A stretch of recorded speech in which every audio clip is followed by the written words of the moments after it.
जो भी करना है करो तुम दोनों।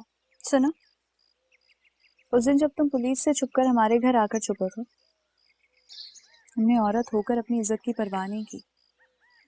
पुलिस वालों और घर वालों से झूठ बोला। हमने तुमसे ये सवाल तक नहीं किया कि तुमने चोरी की है या डाका डाला या किसी की जान लेकर भागे हो। पता है क्यों? सिर्फ एक दफा तुम्हें हमने चिड़ियों के बच्चों को उठाकर उनके घोंसले में वापस रखते देखा था, बस। उसके बाद यकीन हो गया था कि तुम ना चोरी कर सकते हो ना डाका डाल सकते हो, और जान तो ले ही नहीं सकते किसी की। तो जरा खुद सोचो, मलिक मजीद जैसे इज्जतदार बाप की बेटियां घर छोड़कर इस तरह क्यों भागेंगी? कोई तो वजह होगी ना। जहां हमें ना माँ की मोहब्बत की परवाह रही और ना ही बाप की इज्जत की। अपने जहन में ये बात बिठा लो, ये कोई इश्क माशूकी का चक्कर नहीं है। हम खुद भाग के आए, अपने लिए भाग के आए, किसी के लिए नहीं।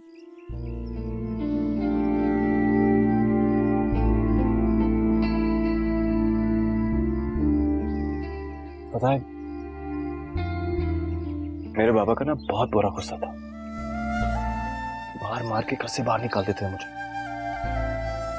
कभी किसी रिश्तेदार के घर रुकता था, कभी किसी दोस्त के यहाँ, कभी किसी छप्पड़ के नीचे। 2-4 दिन गुजरते थे तो मेरा खुद ही हाथ पकड़ के मुझे घर ले जाते थे, या मैं खुद घर जाके माफी मांग लेता था। घर से निकालते थे वो तुम्हें? किसी कुत्ते के आगे नोच खाने के लिए नहीं डाल देते थे? समझ क्यों नहीं रहे हो? उस दिन मलिक फारूक के घर जमीन सीढ़ियों से नहीं गिरी थी, कुछ और हुआ था इसके साथ।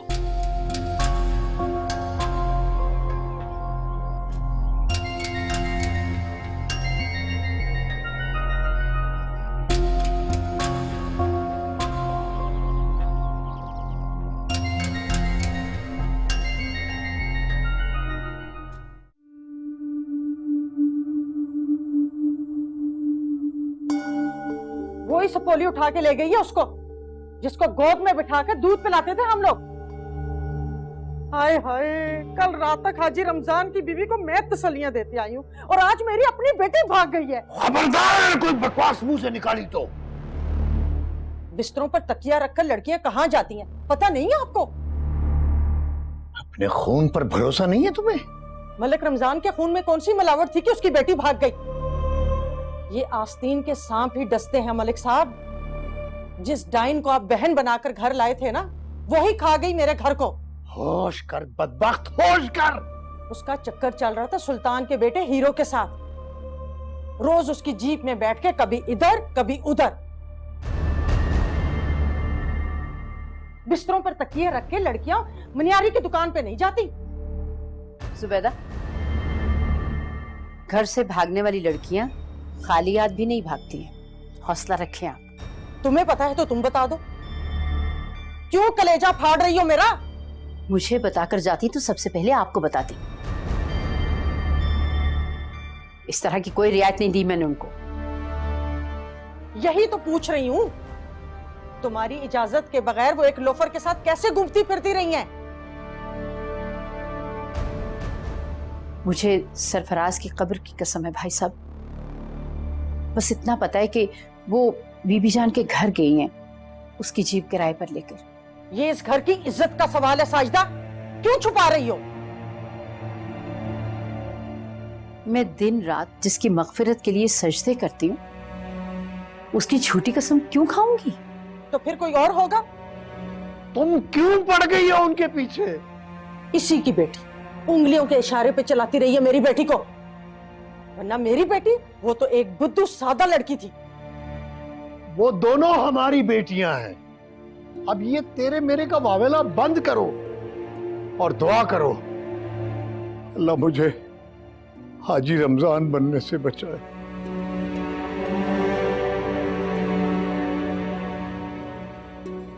चाचा, अपनी जुबान काबू में रखना। चाचा, आ जाओ यार, आ जाओ। अस्सलाम वालेकुम। क्या हो चाचा, सब खैर है? हाँ खैर ही है। नमाज बता रहा था पंचायत से अचानक परेशानी में उठ के घर चले गए। उसी ने आपको स्कूटर पे छोड़ा है। ऐसी क्या इमरजेंसी होगी? वो बस ऐसी जरा तबीयत खराब हो गई थी। क्या हुआ तबीयत को?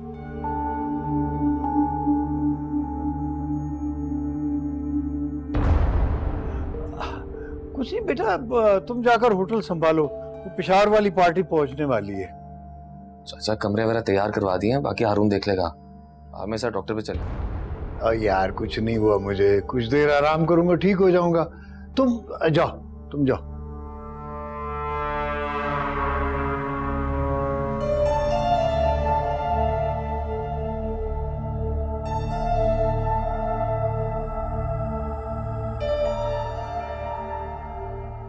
चाची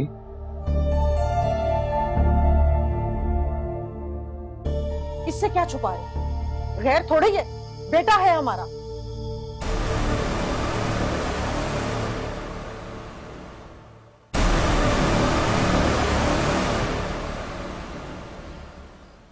फारूक से मेरा रिश्ता उस दिन तय हुआ था जिस दिन मैं पैदा हुई थी। उस दिन से मुझे उसने अपनी मलकियत समझना शुरू कर दिया। मेरा हर काम उसकी मर्जी से ही होता था। 5 साल बाद जमीन मेरी जिंदगी में आई और उसने मेरा हाथ इतनी मजबूती से पकड़ा, फारूक के चिल्लाने के बावजूद नहीं छोड़ा।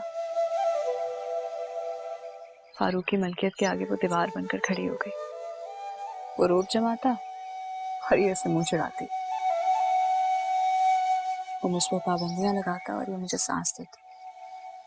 मुझे बचाती, हंसाती, मेरे लिए उससे लड़ती झगड़ती। हीरो ये मेरी दोस्त नहीं है, ये मेरी बहन है, ये मेरी माँ है। मुझे तुम खुद बताओ, ऐसी बेहुरमती अगर तुम्हारी माँ के साथ होती तो क्या तुम बर्दाश्त करते? रह सकते ऐसे इंसान के साथ?